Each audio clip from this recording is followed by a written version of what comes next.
is okay. The Right Honourable Sir Vince Cable, Dr. Mohan Kaul, the President of the Indian Professional Forum, my lords, ladies, I'm delighted to be here for this inaugural function of the Indian Professional Forum this evening. When I first heard about this forum, I was very skeptical because we have a plethora of Indian diaspora organizations all over the UK, particularly in London. But when I read about what they've seek to achieve and whom they represent, I realized that there was this niche, this gap that needs to be filled. Because we have, of course, business organizations and we have specific professional organizations for particular areas or fields. But a general forum of Indian professionals was something that we didn't have. So I think this is the void that this forum seeks to fill. Particularly since, as you said, Dr. Kaul, that there are a very large number of Indian professionals in diverse fields across the UK, making an invaluable contribution to, of course, the UK, but also to India-UK relations. So I think this is a great opportunity to celebrate the achievements of the Indian professionals here in diverse fields, as I said, whether it's the NHS, doctors, medicines, IT-enabled services, architects, lawyers, you name it, and even in some of the cutting-edge niche technology areas where Indians have excelled. So I think this is important that we are able now to look at how the Indian Professional Forum can contribute to enhancing relations between our two countries. And that is where I think the High Commission is happy to support this initiative, because I think it's important to engage at various levels and to see how we can leverage our strengths to come up with what is there, I believe, for today, a winning partnership. The last time I spoke on a winning partnership, certain people in the FCO were not very happy. So I will now ensure I will make them happy. But just to sort of mention that a winning partnership is more than just an FTA. And that's what I've been emphasizing, because the people that are really interested in this partnership talk about an FTA around the corner, an FTA when the UK actually leaves the EU, but it's not going to be that easy. Obviously, no FTAs are easily negotiated, and you should know that. We know that certainly. We have very few FTAs in this world, especially very few in the developed world, 9 in all, if I'm not mistaken. But be that as it may, I think there is this great possibility, this great political will on both sides to conclude a mutually beneficial agreement. But I don't intend talking about the FTA too much, because we still haven't even started our discussions. We have a joint working group which has met a couple of times, but there's a long way to go. We need to wait and see what the contours of your deal with the EU will be before we start serious negotiations. But on the bilateral cooperation in areas that may be of interest to you, whether it's innovation, whether it's R&D, whether it's fintech, whether it's IT, whether it's biotechnology, you name it. I mean, all the niche cutting-edge technologies, India and UK are cooperating, whether it's under the ambit of the UK IERI or the Newton Bhabha Fund. There is a great amount of work that is being done under the radar. The sort of work that doesn't really get recognized, and certainly it is not recognized publicly, and certainly doesn't hit the headlines in the media here, or in India for that matter. But there is a lot already going on, and I think some of you are probably involved in some of these very interesting, very exciting projects. And in my 1 year here that I've been traveling around, I have come across some of these projects, and I'd like to mention some. There is the Sunrise project at the Swansea University. I was there in September, and it was wonderful to see a team of dedicated researchers, scientists, people working on solar energy with their partners and counterparts from India in developing renewables and developing solar energy as an alternative to fossil fuel. You're aware that India has taken the lead in the Paris Climate Agreement and the talks, the summit held in Paris about solar energy, and the International Solar Alliance is actually led by France and India. the former President Hollande and Prime Minister Modi. And a great deal of emphasis is being paid to developing solar energy. And the mix in India is changing and changing rapidly. So I think it's important that we recognize such efforts, whether it's in solar energy or whether it's the Clean Ganga project, where again, apart from the research, there has also been attempts to try and see how we can bring in a holistic approach to clean the Ganges River, which is, of course, a priority of this government. But there are other areas where we have been working together, whether it's Skill India or Make in India. These are the flagship projects and programs of Prime Minister Modi and his government, for which we obviously need international partners, and I think UK is ideally placed to provide that partnership. And the UK is already committed to smart cities in the new capital of Andhra Pradesh, Amravati, in Indore and in Pune. But apart from that, there are other areas where we have been collaborating quite closely. But one area where I think, and I'm sure all of you probably know more than I do about this area, is the digital era. The digital era, how digital India is actually transforming the landscape there. You've all heard of demonetization, and you've all heard of the rollout of the GST. There has been uniform criticism abroad, at least in the UK. I haven't yet come across a really sensible piece on the fallout of these two really disruptive measures taken by government. But when I was in India, and I was in India for 3 weeks, and I just got back Sunday, I saw how things are changing there. And that goes largely unreported. Recently, I read an article by Arvind Gupta and Philip Oswald in the Harvard Business Review. It's called Digital First Economy. I would suggest that you read it.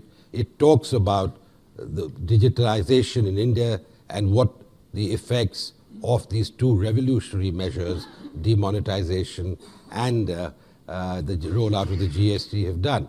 Now, obviously, India being a democracy, we are very responsive to the views and the reactions of the people. So that is why you see the rollout of the GST being adjusted, rationalized, depending on the experience of that rollout. After all, we never had an experience of a one tax, one country, one tax.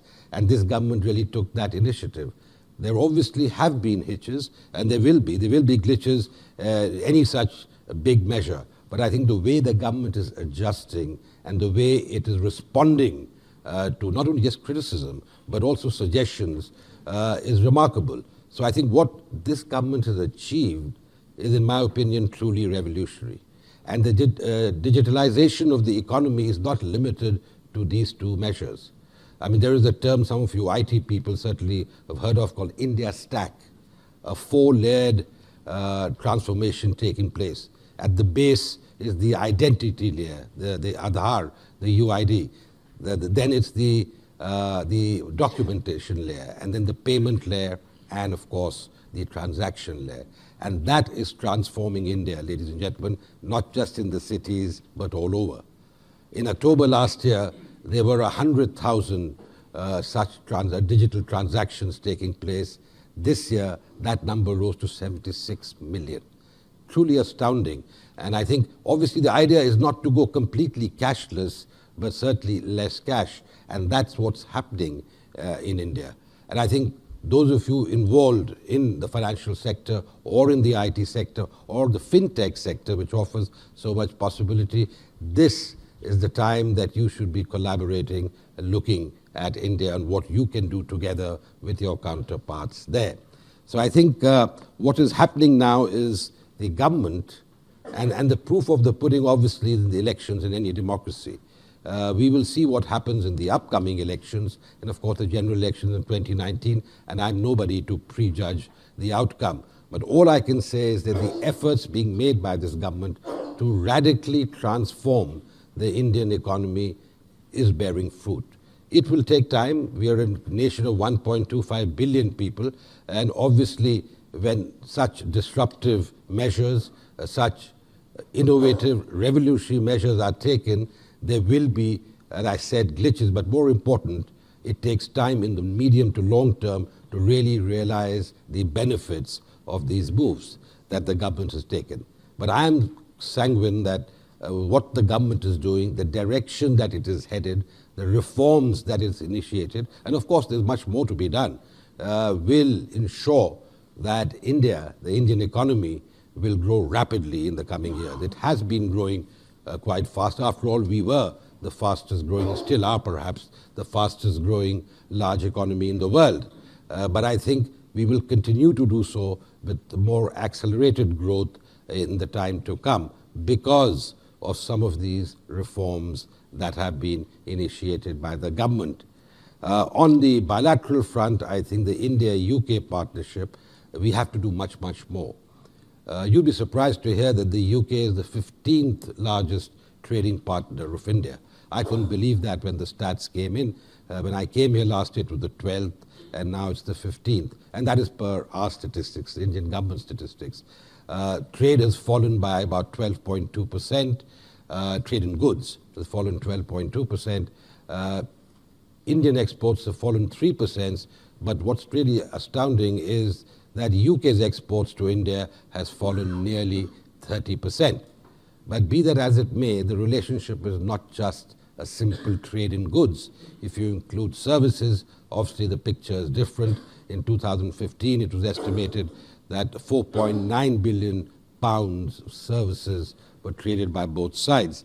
And apart from trade in services and goods, the investment picture again is actually quite promising.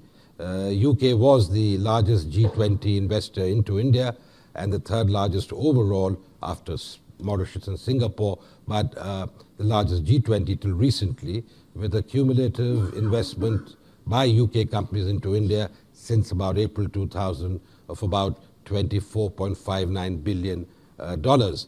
Japan has recently overtaken UK as the largest G20 investor into India, and that's because of the spate of investments that have happened from Japan into India in the last 2 years.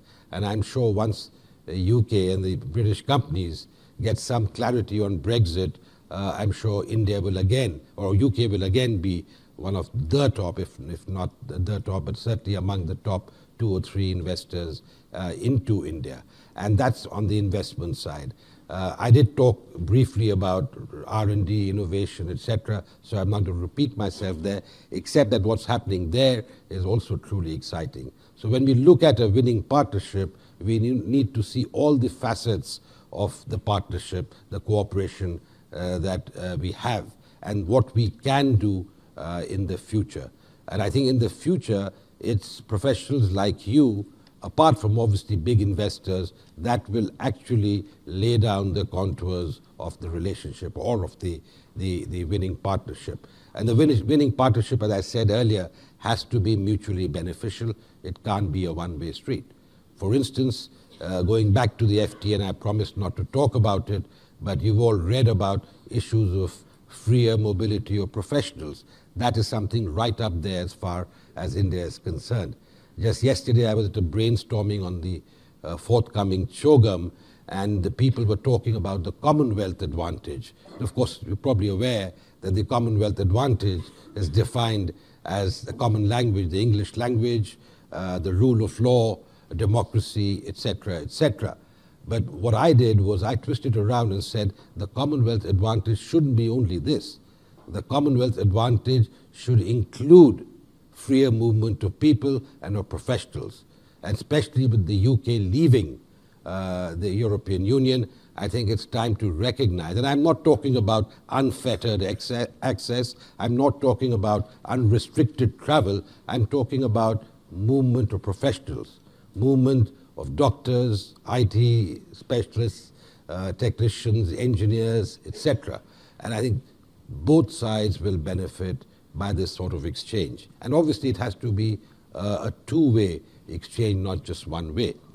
So I think these are important aspects of what could be a winning partnership in 2030. I do hope we have that winning partnership much before 2030, but certainly by 2030, when India would be perhaps the third largest economy in the world, it would be a great time to introspect, to pause and see where the relationship is headed. But I am confident that between now and 2030, you will already see the emergence of this winning partnership.